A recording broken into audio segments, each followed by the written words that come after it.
लग रहा है कि आप इतिहास के गड़े हुए मुर्दे उखाड़कर वर्तमान की राजनीति को प्रभावित करना चाहते हैं।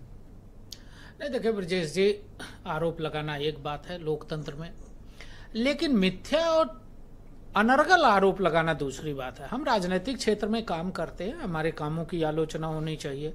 हमने कोई गलत काम किया है तो निश्चित रूप से उसकी आलोचना होना चाहिए, सुझाव भी आना चाहिए। लेकिन राजनीतिक क्षेत्र में काम करने वाली पार्टी अगर बाबर को, औरंगजेब को अपना आदर्श मानेगी और क्रांतिकारी मानेगी और राणा सांगा और राणा प्रताप और शिवाजी को गद्दार मानेगी, तो हमें लगता है कि हम नहीं, देश का बच्चा बच्चा ऐसी पार्टी और ऐसे राजनीतिक दल के खिलाफ खड़ा होगा, और वो खड़ा हुआ है।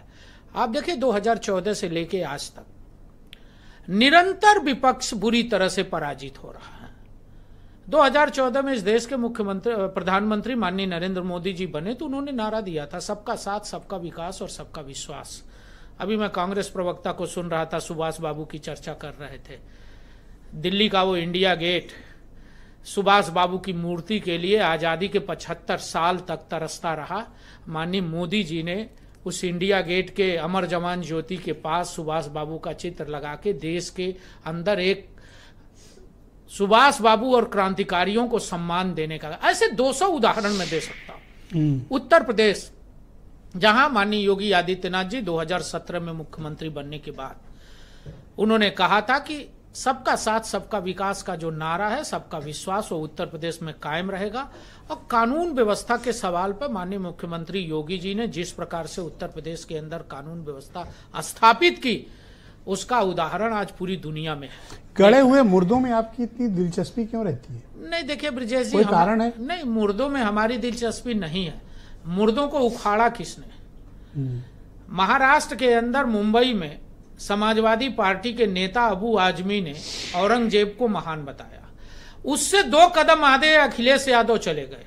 अखिलेश यादव ने क्या कहा कि शिवाजी को तो तिलक पैर के अंगूठे से लगा था। इतना ज्ञान है कि शिवाजी को पैर के अंगूठे से तिलक लगा था, शिवाजी कौन है ये ज्ञान नहीं है। औरंगजेब याद है, राणा प्रताप और उनके वंशज नहीं। क्या वर्तमान में मुद्दों का अभाव है जो आप सभी दल, मैं सिर्फ आपको नहीं कह रहा हूं, आपसे मतलब सभी दल, इतिहास से उनके सबका सर्वप्रिय विषय हो गया है। मैं पूछ रहा हूं कि ये मुद्दे उठाया किसने?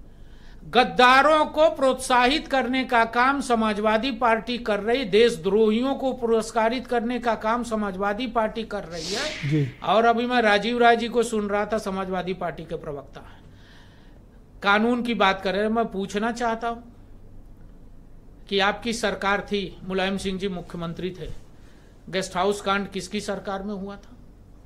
मायावती जी की जान न बचती अगर Bharatiya Janata party. Thank you sir, conclude करें, 20 सेकंड बचे आपके इस नाते मैं कहूंगा कि भारतीय जनता पार्टी की सरकार सबके उत्थान के लिए, सबके विकास के लिए, सबकी तरक्की के लिए बनी, और सरकार की एक भी योजना यहाँ बैठे पैनल में से मुद्दे जिनको प्रिय है, मनोज काका, समाजवादी पार्टी के प्रवक्ता, हमें तो जिंदे प्रिय है, हमें वो ऐतिहासिक लोग प्रिय है जिन्होंने देश को सम्मान दिया है, देश को आगे बढ़ाया है। हम उनके साथ खड़े हैं, वो हमारे साथ सनातन से लेके आगे भी रहेंगे, ऐसा मुझे विश्वास है।